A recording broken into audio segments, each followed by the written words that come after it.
नमस्कार मित्रों। पिछले पार्ट में हमने समझा कि काम कोई पाप नहीं है बल्कि एक शक्ति है जिसे गलत तरीके से समझा और दबाया गया। आज हम उस शक्ति को थोड़ा और गहराई से समझेंगे। आज हम बात करेंगे वीर्य क्या है, ओजस क्या है और ऊर्ध्व गति का मतलब क्या होता है। इससे पहले एक बात बिल्कुल क्लियर कर लो, जो कुछ भी यहाँ कहा जा रहा है ये यौगिक और आध्यात्मिक दृष्टि से है। ये लेबोरेटरी का साइंस नहीं, ये अनुभव का साइंस है। योग कहता है तुम्हारे शरीर में जो वीर्य है वो सिर्फ एक फिजिकल सिक्रीशन नहीं है, ये तुम्हारी जीवन शक्ति का कंडेंस्ड रूप है।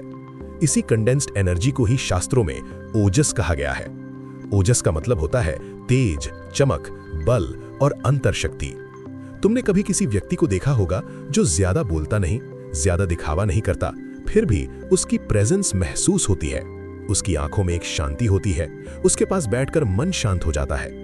योग कहता है ये ओजस का प्रभाव होता है। अब सवाल ये है, ओजस बनता कैसे है? योग के मुताबिक जब वीर्य ऊर्जा बार बार नीचे की तरफ बहती रहती है तो वो सिर्फ शारीरिक स्तर पर ही खर्च होती रहती है, लेकिन जब वही ऊर्जा होश, संयम और अवेयरनेस के साथ रखी जाती है तो धीरे धीरे उसका रूप बदलने लगता है। इस बदलते हुए रूप को ही ओजस का जन्म कहा गया है। इसीलिए प्राचीन योगी कहते थे, ओजस रक्षित है तो जीवन रक्षित है। अब आते हैं ऊर्ध्व गति पर। ऊर्ध्व का मतलब होता है ऊपर की दिशा, गति का मतलब प्रवाह, फ्लो। ऊर्ध्व गति का मतलब है ऊर्जा का नीचे से ऊपर की तरफ बहना। योग कहता है तुम्हारे शरीर में 3 मुख्य नाड़ियां हैं, इड़ा, पिंगला और सुषुम्ना। अक्सर लोगों की ऊर्जा इड़ा और पिंगला में ही घूमती रहती है, इसलिए उनका जीवन कभी ज्यादा एक्टिव, कभी ज्यादा डल, कभी ज्यादा इमोशनल, कभी ज्यादा रेस्टलेस रहता है। लेकिन जब ऊर्जा सुषुम्ना नाड़ी में प्रवेश करती है तभी असली ट्रांसफॉर्मेशन शुरू होता है, और सुषुम्ना तभी एक्टिव होती है जब ऊर्जा ऊर्ध्व गति पकड़ती है। यही वजह है कि योग में रीढ़ की हड्डी इतनी महत्वपूर्ण मानी गई है।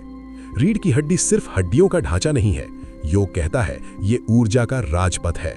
जब वीर्य ऊर्जा नीचे के केंद्रों से उठकर रीढ़ के मार्ग से ऊपर जाती है तो हर चक्र पर उसका शुद्धिकरण होता है।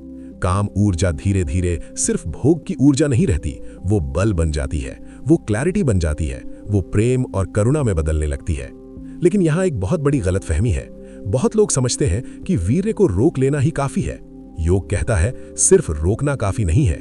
अगर सिर्फ रोका और ऊपर की दिशा नहीं दी तो ऊर्जा अटक जाती है, और अटकी हुई ऊर्जा बेचैनी, गुस्सा और फ्रस्ट्रेशन पैदा करती है।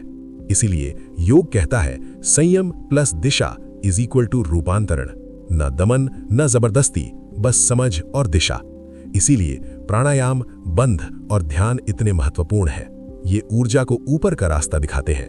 इस पाठ का सार ये है कि वीर्य कोई दुश्मन नहीं है, ओजस कोई कल्पना नहीं है और ऊर्ध्व गति कोई अंधविश्वास नहीं है।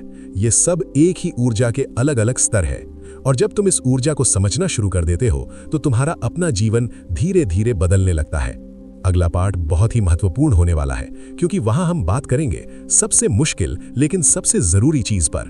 ना दमन ना भोग, सिर्फ ट्रांसफॉर्मेशन का रियल फॉर्मूला।